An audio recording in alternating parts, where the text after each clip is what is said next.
where the human race began.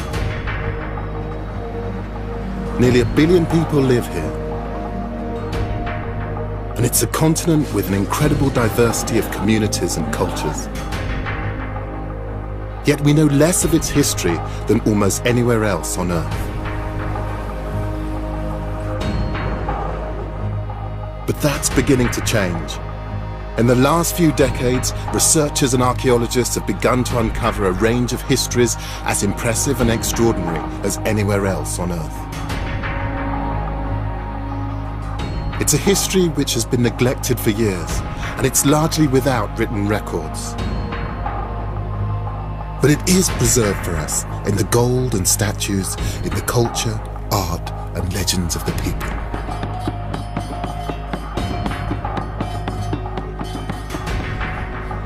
My name is Gus Casely-Hayford. Over many years, I've studied the history and culture of Africa.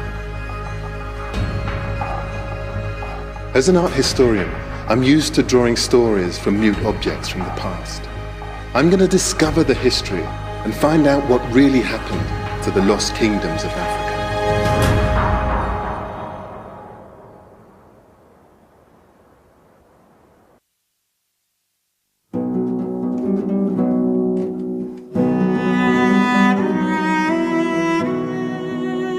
Many of the stories of Africa are told here, the British Museum in London. This is where thousands of artifacts, collected, bought, and taken from the continent, ended up. When they were first discovered, objects from the ancient kingdoms of West Africa stunned the world. None more so than these extraordinary plaques. They came from what was once the Kingdom of Benin, and are around 500 years old. When the British came upon these objects in 1897, they thought there's no way they could have been created by Africans. They were amazed at the detail and the intricacy. They were seen as being something completely revolutionary to the British, and you can understand why. These aren't carvings. They're 16th century casts in copper-rich alloys of brass and bronze. Over 900 plaques are thought to have been made. To produce each one, the artist would need to know how to make and fire a clay mold, and how to melt the metals to pour into it. It's an incredibly difficult skill to master. The combination of relatively sophisticated science and artistic accomplishment baffled most European 19th century observers. They couldn't believe that so-called primitives had been capable of producing work of the same standard as their European contemporaries. These amazing objects just didn't match the Europeans' view of West Africans. The questions were, where did they get the technology to develop this amazing bronze work? And where did they find the materials? But the clues to how such artifacts were manufactured are there for the finding. And I think they will reveal much about the West African kingdoms that created them. I want to know why they were made, what they mean, and what that tells us about the time and place they were produced. And there are some symbols that seem to reoccur. The leopard, the snake, the crocodile, so obviously they were very important. I want to find out what they mean and why they were so important to these people. These recurring images remind me of the symbolic motifs in Renaissance art. I think they carry hidden layers of meaning beyond the understanding of the imperialistic Brits. So what do the bronzes tell us about the Kingdom of Benin and its power and its culture? And what does the technology required to make them tell us about pre-colonial West Africa?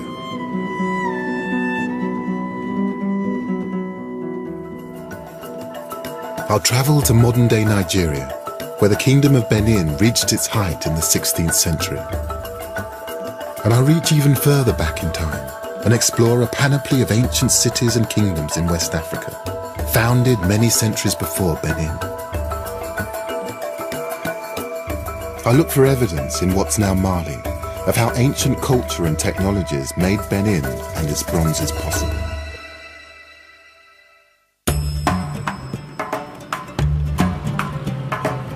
The centre of power of the Kingdom of Benin was Benin City. Today it's one of Nigeria's thriving cities, home to over 1 million Africans. The main circle in the centre is dotted with statues, public art depicting Benin's history. For 600 years, until the late 19th century, it dominated this part of West Africa. But the kingdom's former scale and power are not immediately obvious, unless you know where to look. Dr. Ekagusa Isian, author of several books on Benin's history, is taking me to see a 500-year-old feat of engineering. At the kingdom's height in the 16th century, a series of moats and earthen walls protected the city and its surrounding land. It was a defensive system that consisted of a ditch and then a rampart. What little survives is overgrown and barely recognizable. But archaeologists have found evidence of a vast network of trenches and walls, up to 9 meters high. They zigzagged around the city area for an incredible 4,000 miles. Benin really was the capital of this part of Africa. That is the eastern part of the west coast of Africa. Benin was the principal town. It was an important center of the culture of this part of Africa. It was an important center of the political reach along this huge area of the eastern portion of the west coast of Africa. The kingdom was governed from a vast palace by a hereditary ruler, the Oba. And his subjects were animists, believers in the idea that souls and spirits existed not only in humans, but in animals, plants, and the earth itself. At its height, it exerted political, military, and economic control over an area stretching almost 40,000 square miles. In the 19th century, the British saw the kingdom as an opportunity to extend their influence in Africa. They established a trade agreement, but when Benin reneged on it, relations deteriorated. A British delegation ignored warnings not to approach the Oba and were massacred, leaving just 2 survivors from over 200 people. A month later, in February 1897, 1,200 British soldiers arrived in response. The city walls didn't stop the British punitive expedition, and the city was razed to the ground. At the royal palace, they found artwork that they couldn't believe had been created by Africans. Around 2,000 pieces were taken, sold, and distributed to Western museums. The Oba was deposed and died in exile.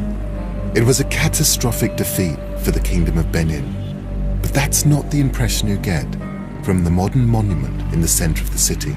It shows a Benin warrior standing victorious over his dead and dying British enemies. And I actually see it as a triumph of narrative, that we will continue as a nation, whatever. Ultimately, it tells the story of a victorious nation, victorious in the sense that it proudly tells its stories, whether it's in the Benin bronzes or whether it's in monuments like this today. In Benin, it seems history isn't written by the victors, it's written by the artists. And the Kingdom of Benin disappeared only for a short time. In 1914, the British restored the monarchy to Benin City to help administer their Nigerian colony, and a modest palace was rebuilt. The traditions of the kingdom that have survived are maintained from an enclave in the city centre. I've been granted a royal audience, an opportunity to attend the Oba's court, where hereditary and appointed chiefs gather each day. When His Royal Majesty the Oba of Benin enters, the chiefs greet him with "God save the King."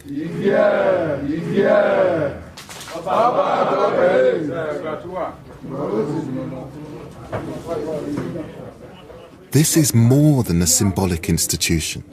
The Oba and his chiefs rule on issues brought to them by ordinary people.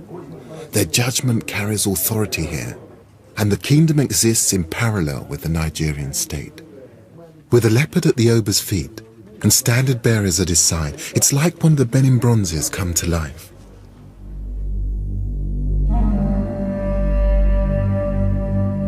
This is the kind of occasion he believes the plaques were designed to mark.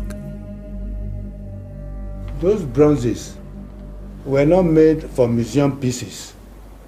Initially, in the absence of photography and writing, they were made to depict, illustrate events in the palace or in the community or some festivals. That's why you see them.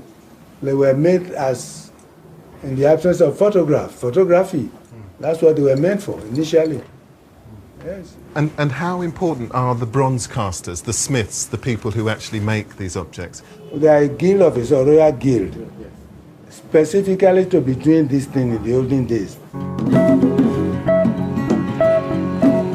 The Bronze Casters Guild exists today. Their main business is tourist souvenirs, but the makers are still an exclusive group of craftsmen with high social status. Membership of the Royal Guild is hereditary. Ikpongwusa Ine's family have been bronze casters for as long as anyone can remember.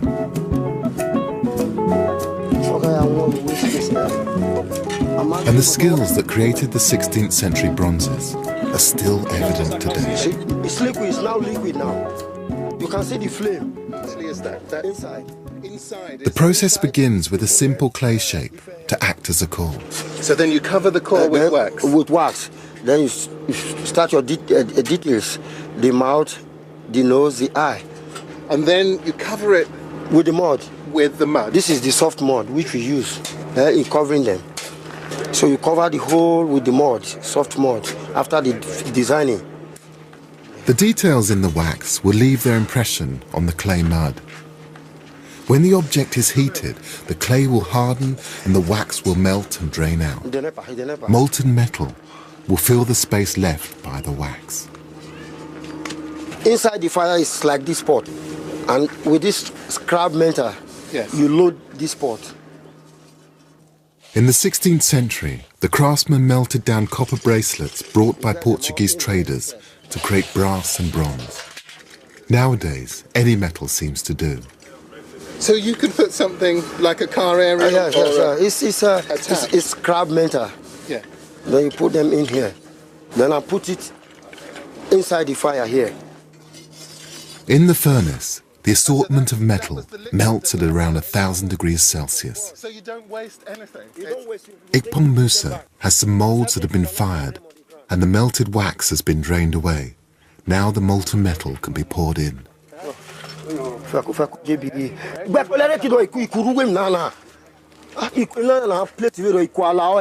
It's just amazing to think that these processes haven't changed for hundreds of years. No, it doesn't change. But the thing is, it still feels it's still the same. Totally relevant as well. Very.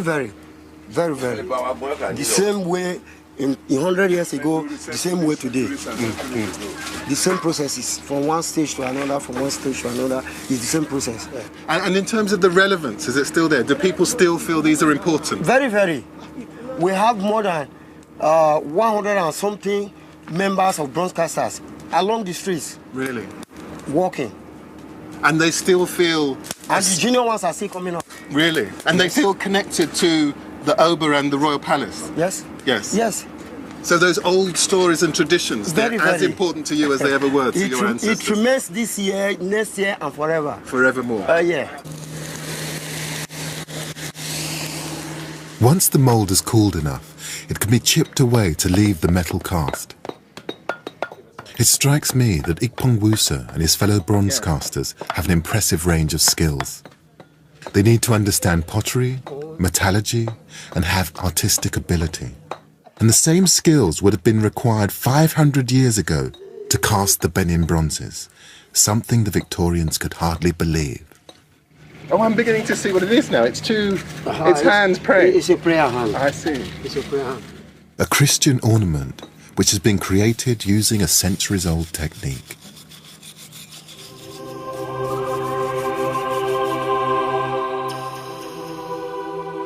For me, these objects don't reach the standards of the 16th century bronzes. But these are for the tourist rather than for the royal palace. Reminders of the quality craftsmanship once commissioned by the king now lie in Benin's City Museum. These are, sadly, mostly replicas of bronzes that were taken from here in 1897. But even so, I'm struck once again by the intricacy of these objects. It's always the detail that shocks me when I look at these Benin plaques. I mean, the whole thing is very much like a historical document as much as a piece of art. I mean, this is depicting very particular people, and you can imagine them in all of their finery, because you can see it actually depicted here, the detail of the textiles, the layered textiles that they're wearing. Many bronzes depict 16th century obas, and they are records of specific events, such as military victories which expanded the kingdom. This, for me, will be Oba Essegie returning from fighting the Agala triumphant with his retinue. Oba Essegie bolstered the kingdom with the help of the Portuguese, who provided weapons and mercenaries for battles. Many of the plaques were made during his reign. The Portuguese also brought the metal, which enabled the bronze casters to immortalize his exploits. But this craft predates the arrival of the Portuguese, so there must have been another source of copper for the bronzesmiths. And while the bronzes were records of the kingdom's histories, I think they were also more than that. I want to find the origin and meaning of the symbols depicted in them, like this magnificent leopard and the snake which appears on the roof of the Oba's palace. I also want to find out how the culture and technology spread. The answer may lie in West Africa's dynamic and lost civilizations. For 1,000 years before the rise of Benin, West Africa had seen several overlapping kingdoms rise and fall. They had no fixed boundaries or singular ethnic identity. They were held together by the trade routes they sought to control. The 14th century saw one kingdom in particular flourish, the Empire of Mali and its city, Timbuktu. I'm going there to see whether there's any evidence that points to the development of Benin craftsmanship 500 years ago. In the 1300s, Mali was the most powerful kingdom in West Africa. Its emperor, Mansa Musa, was at one time thought to be the richest man in the world, famed for his vast gold reserves and for sending envoys to European courts. Timbuktu's wealth and power came because it was the hub of the lucrative trans-Sahara trade routes. Arab merchants brought goods such as salt, textiles and new metals into West Africa from across the desert. Metals are still worked in Timbuktu's back streets. Very interesting. I'm told that in the 14th century the camel trains brought refined copper from North Africa, which made its way south towards Benin.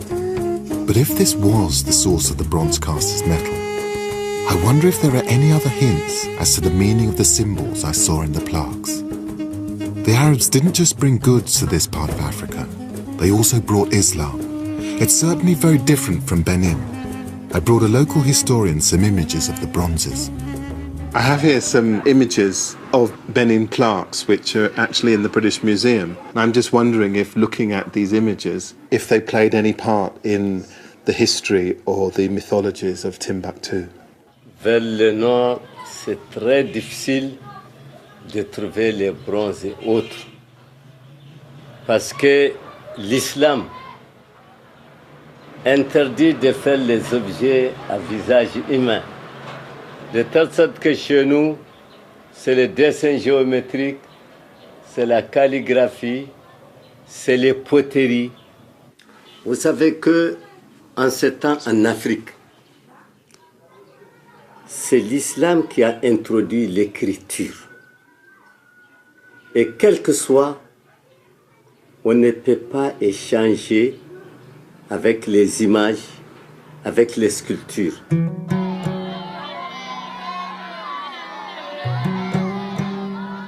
Timbuktu's storytelling is owned by teachers and scholars from the libraries and the ancient university, not by guilds of craftsmen. Timbuktu may have been the source of copper for the bronze work further south, but not the imagery, the techniques, or symbolism I've seen. But further south is another important ancient city of West Africa. 220 miles from Timbuktu is the city of Djenné. Perhaps I can find clues there as to how the culture and craftsmanship of Benin may have developed. It lies on a natural thoroughfare, the inland delta of the River Niger. Djenné was established here around 800 AD, 3 centuries before Timbuktu, and 800 years before the Benin bronzes were cast. This is Djenné. It's one of the great markets of West Africa. And when the market's on, the town here swells to more than 3 times its usual size. This is one of the great spectacles of West Africa. I've arranged to meet a local historian and guide, Amadou Cissé. Hello, good morning. Nice to meet you. Welcome to Djenné. Djenné was flourishing by the 13th century, and there's been a thriving market here ever since, overlooked by the great mosque that dominates the city. But it isn't just a local market. Djenné has long been connected with far-flung destinations, and the proof is on the market stalls themselves. These are beautiful beads. Yeah, those are the old beads. These are old. Because I know that there are beads that have been found here that Yes. are more than 2,000 years old. Of course. That may have come from India or China. Of course. So they found one bead, another, and they put it together and make them necklace. At its peak, it was without doubt one of the great markets of West Africa. I mean, the trade from here supported the development not just of the mosque, but of a huge infrastructure across the area. And it drew people from miles around. Its strategic position as a trading crossroads meant Djenné was contested and conquered by several kingdoms throughout its long history. Yet Djenné has managed to hold on to particularly local traditions. These mud buildings are unlike anything else in West Africa. I mean, this is a beautiful house. The architecture of Djenné is unique in the world. Amadou says that each architectural feature has meaning. The vertical columns indicate that the owner had 2 wives. There's one pillar at the top for each of his 5 children. This symbolism has more in common with the craftsmanship of Benin, nearly 900 miles away, than to the writing traditions of Timbuktu to the north. So that was in between the 12th to the 13th century. People are doing a building house on that type of architecture. Yeah. Islam forbids representative images, but could this architecture be an outlet for artists here? Every house tells a visual story. It's a mud building. We have to rebuild our house every year. When there is, for example, because it's a mud building, in the rain season we lose a part of the wall. When there is some a new birth in our family or somebody died, we change the whole architecture every year. And so that must mean that there is a whole tradition of masons and of people who preserve and conserve these buildings. Yes, yes. Djenné's masons are all from a hereditary guild, just like the bronze casters of Benin. And with their special skills, the masons maintain their old traditions, as well as the ancient beliefs and symbolic codes. Amadou's mason friend, Tamusa, makes special bricks, mixing mud with rice, charcoal, and other material. In so doing, he infuses them with magical animist powers to protect and bring luck to the homeowners. Every buildings of Djenné, they always start with this technique. So then you have a special bricks, 5 special bricks made with, against those cereals, mixed on the mud. Oh, I see. Okay, who are going one on that corner, one to another corner of the house. So the 4 corners of the house have to get those special bricks. So one in the middle, on the center of the house. Then you build the house.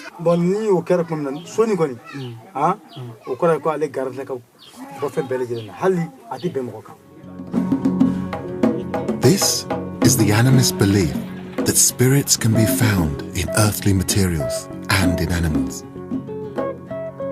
Could this be part of the same traditions illustrated in the snake and leopard symbols of the Benin bronzes? Djenné was not the first city to be established on the inland delta. Less than 2 miles away lie the remains of the oldest known city in sub-Saharan Africa, Djenné. There, archaeologists have found evidence that animist beliefs go back even further in time. Amadou and I are going to explore it with the help of a government archaeologist who helps preserve the World Heritage Site. But I would like to introduce him. Yes. He's Mr. Samake. Mr. Samake. Samake. Yeah. Nice to meet you. So he's going to tell us about Djenné. Yes, of course. He's an expert. Really? Yes. Wonderful. For centuries, Djenné lay ignored, its history and significance completely unknown. But just 33 years ago, a team of archaeologists realized that this unassuming mound was in fact made up of debris 5 meters deep. It revealed evidence of an ancient city 1,000 years older than Benin. Djenné was first settled around 200 BC and was inhabited until the 14th century. It's thought that the arrival of Islam may have contributed to the demise of the animist settlement.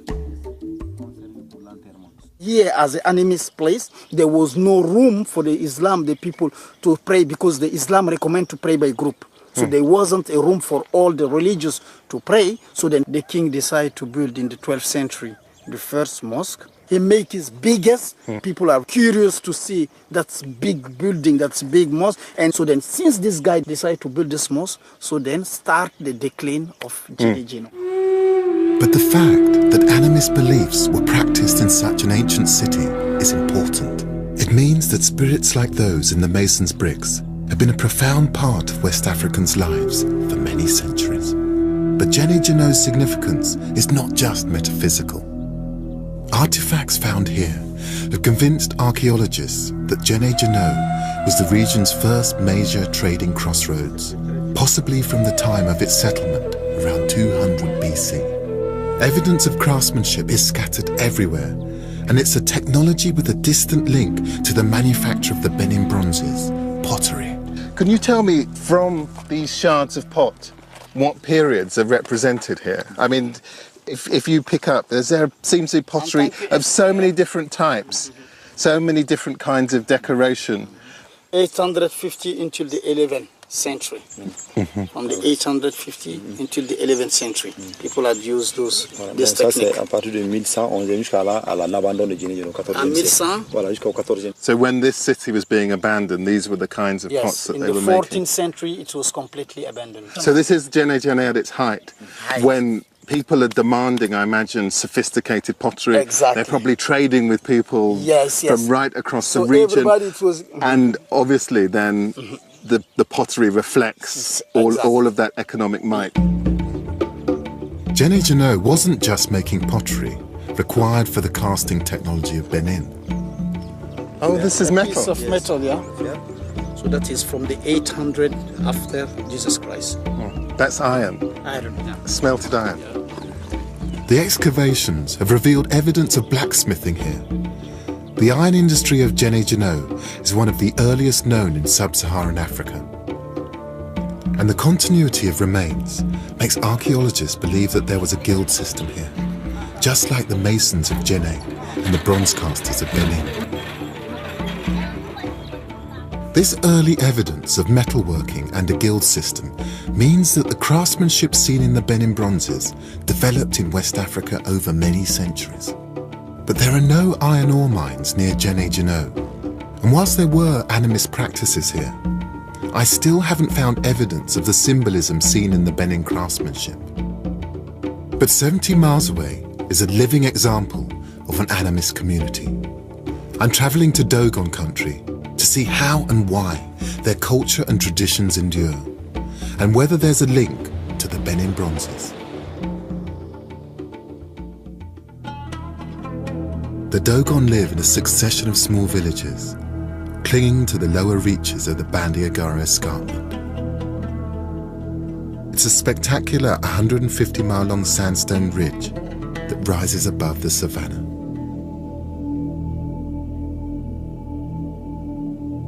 I've come here with a local guide, Kene Dolo. Archaeologists believe Jene Jano may have got its iron ore from deposits near the escarpment. And it's no surprise that there's a long tradition of ironwork here. In fact, archaeologists have dated iron smelting in West Africa to around 500 BC. And like the Benin craftsmen and the Jene masons, blacksmiths have a special place in Dogon society. In this village, we have only one family blacksmith. Family? Only one family. And that is because they're a very important caste family. Right. This is passed down from father to son, is Yes. it, these traditions? Yes. And is this the father over here? Yes, it is his father. So they would know about the history of these guys, that they bring them to life. Right. You take these ingredients, the ore which is from the earth, you take the coal which is from the earth, you take the air, the transforming of these raw materials. Yes. Just into something which is useful. Filling them with a kind of spirit. Yes, the blacksmiths have a lot of secret in their life. You have important magic. The blacksmiths don't just magically transform iron ore into metal. They also work in wood, carving masks and figures. They've been essential in keeping Dogon traditions alive since at least the 13th century. Some of the blacksmith's handiwork is appearing this evening in a ritual called Dharma, part of a funeral ceremony.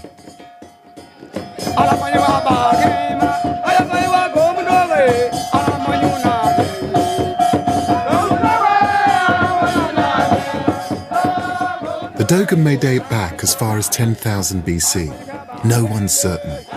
But these are traditions that developed over many centuries at least.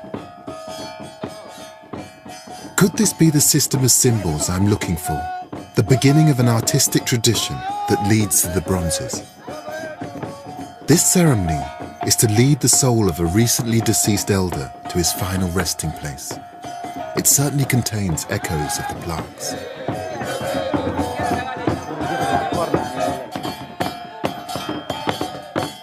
This is the spirit mask, the spirit.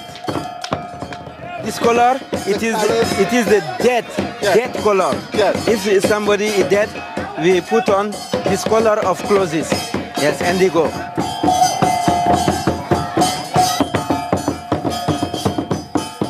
He represents the heron, the four mask. The feet, he represents the heron feet. It is elegance. They are very elegant, just like herons. Yes, yes. This is a vibrant illustration of animist practices. In wearing the masks and costumes, the Dogon take on the character of the spirit they believe each animal possesses. Dogon tradition says that they migrated to the escarpment centuries ago from the Mandim Mountains, 400 miles away, because of the spread of Islam. They sought somewhere they felt secure to continue their animist traditions without the fear of being converted. These are snakes? Yes, it is snake, the two masks. Yes.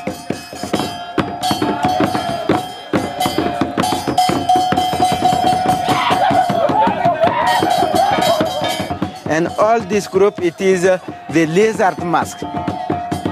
What's happening here? It's dancing to goodbye the bad spirit to go away from the village. Yes, because it touches the ground. To clean the village, bad things go away. Oh, bad, this is warding away all the evil. Yes, yes.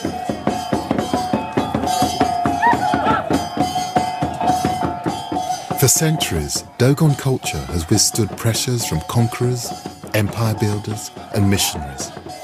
This breathtaking performance is art, spirituality and symbolism all rolled into one.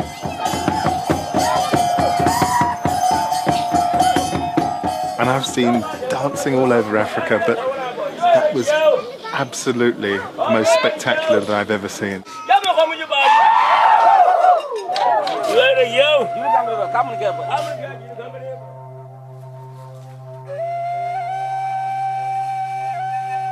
In the morning, Kenny takes me to see another way Dogon culture is represented. As part of the design of a granary, belonging to the chief and spiritual leader, the Hogon.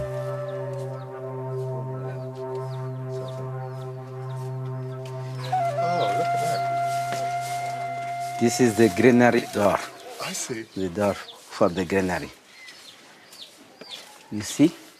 This is the Ogon.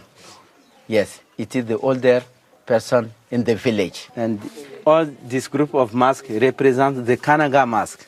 Oh, the mask with the lizard on the top. Yes, yes. And these are the lizards. It is a lizard. Being danced by these men Yes, down here. yes. And this is the head of the lizard. And this direction represents the sky. The door isn't just about spiritual belief. It also commemorates the trek undertaken by the Dogon people from their original homeland around the 13th century. This is the 8th family Dogon come from Manding to here. So these are the original people who Yes. migrated all the way from the Manding Yes, down yes. into the Dogon. He lands. walked to Manding Yes. by feet to be there. So this is a piece of history. This is history. Yes, yes. This is In wood. Yes, in wood, and it is the acacia wood. We take some piece to make a door with a Dogon history to give the old information to the young generation. young people. Yes, to didn't lose our culture. Here, 800 miles from Benin, is a living example of the same kind of history and storytelling as we find in the bronzes. The techniques may be simpler, but the purpose seems strikingly similar. The determination to record cultural heritage is common to the Dogon, the Benin craftsmen, the Jenne masons and the guilds of blacksmiths in West Africa. The need to maintain their identity was vital when kingdoms, new religions and centres of power were fluctuating over the centuries. But I want to know whether the animist symbols the people use here shed light on those used in the Kingdom of Benin. I've made an appointment to see some elders in a neighbouring Dogon village, a mile along the Bandiagara escarpment. I brought my sketches of the symbols used in the Benin bronzes to show the elders. We're meeting in the Tokuna, a men-only gathering place in the centre of the village. Do you have any traditions with leopards? Leopards? Leopards.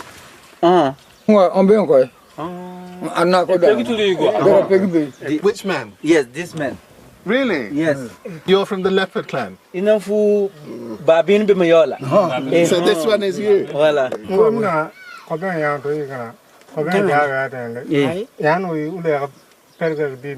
Yeru. In the village, in his family, if one person have to die soon, the leopard come in the night to the roof. He climb into the roof and. Oh, really? And you know, bad news is coming in the family. Something bad's going to happen. Someone's going to die. To the Dogon, the figure of the leopard certainly has meaning and symbolism beyond the physical. I wonder if the same is true of the snake. In Benin, Yes. this design of snake Yes. originally was found on the roof of the royal palace. These are snakes around a woman's face.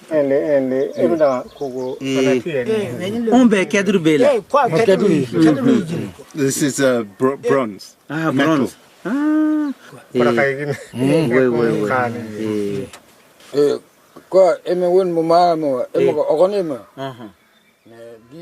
Here, the snake protects the village leader. It seems to have a protective function in Benin too. 500 years and 800 miles away from the Benin bronzes, the Dogon people attach meaning to the snake and the leopard that chime with those on the plaques. And there's also evidence of indigenous development of metalworking skills throughout the region. But the bronze casters of Benin needed to know about more than metallurgy. To create a cast, they first had to make a mold. That required the knowledge to manipulate clay.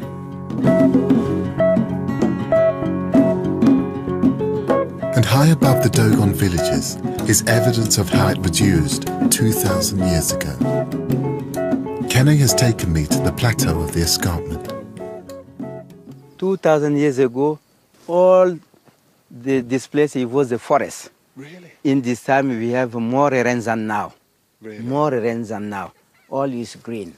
The people, if you go to hunting, you get many animals. Elephant, pork epic, you have monkey. The people who lived on the Bandigara escarpment 2,000 years ago were the Telem. They're believed to have been red-skinned pygmies, and they built dwellings into the rock face itself.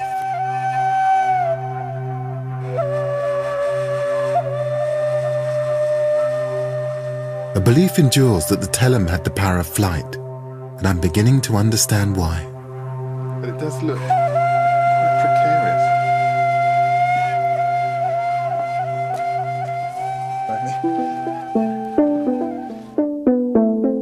Nestled under the cliffs are one of the wonders of West Africa. Kenny, this is amazing. What are these buildings? This is the Telem building. Yes. The Telem live here 2,000 years ago. Here it is the Telem granary. The granaries were built using rich mud from termite mounds. This material and the natural shelter provided by the cliffs means they're extremely well preserved. In some of building, you put the fruit from the tree. Yes. Because we have the forest close to them, and you take a lot of fruit, you eat some, and the rest you keep inside. So this would be a way of storing food, grain, so that in a difficult year, Right. you would be okay. Yes. It's not just about kind of survival. Yes. This is about flourishing. Yes. These structures are not just beautifully built, they've been decorated too. And the outer surface of these granary stores are just covered in these finger marks. It's just wonderful to be able to actually place your fingers in the marks made by someone possibly 2,000 years ago. It suggests that the people who lived here could think about more than simple basic needs. This is a kind of renaissance, a moment when things changed. With the development of these granary stores, the Telem no longer just had to be hunters and gatherers. They bought themselves the time to create art. Archaeologists have found carved headrests, jewellery, and even metalwork here. The Telem vanished from this area centuries ago. No one knows why. But the fact that jewellery and decoration appeared here 2,000 years ago is significant. It shows that there was indigenous development of an artistic culture in West Africa many generations before the bronze casts of Benin were made.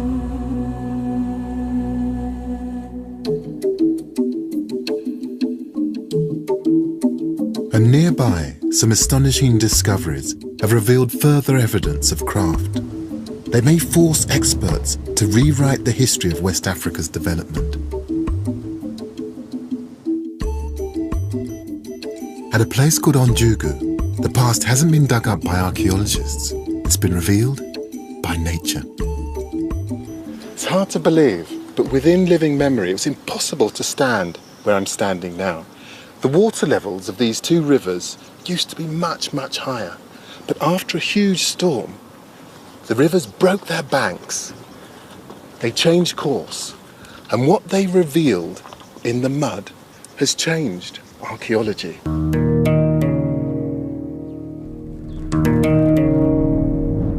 The river erosion created an archaeologist's dream, a cross-section of history in layers of sediment.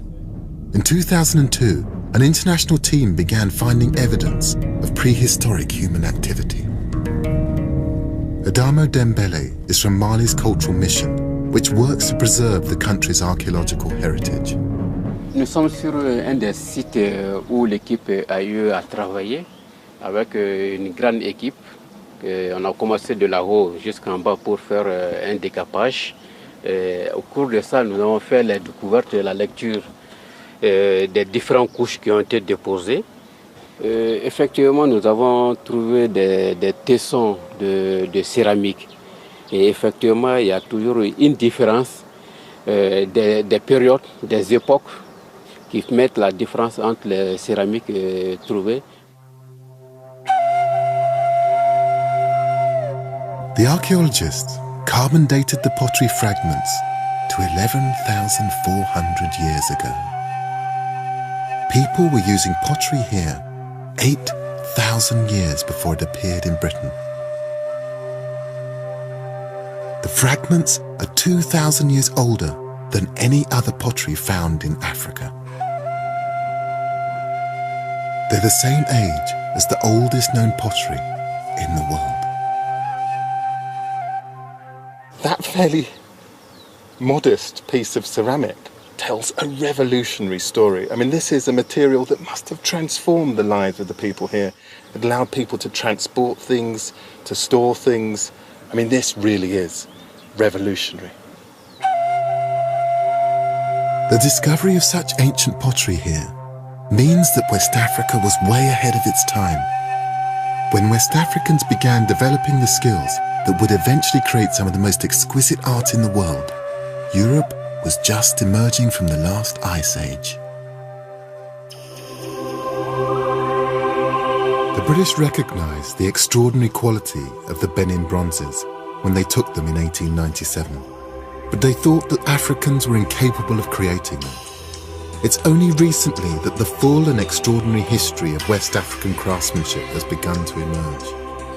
Now we can see how the bronzes give us an insight not just into the Kingdom of Benin, but into a wider history. With fluctuating centres of power, cultural identity in West Africa was more important than a sense of nationhood. The bronzes show us the power of the Oba and the spirits that protected him and his people. And they're the culmination of important indigenous developments over thousands of years throughout this part of the continent. The kingdoms of West Africa share many important aspects: pottery, ironwork, but also a history of telling their story through art. These things were, and always will be, truly African.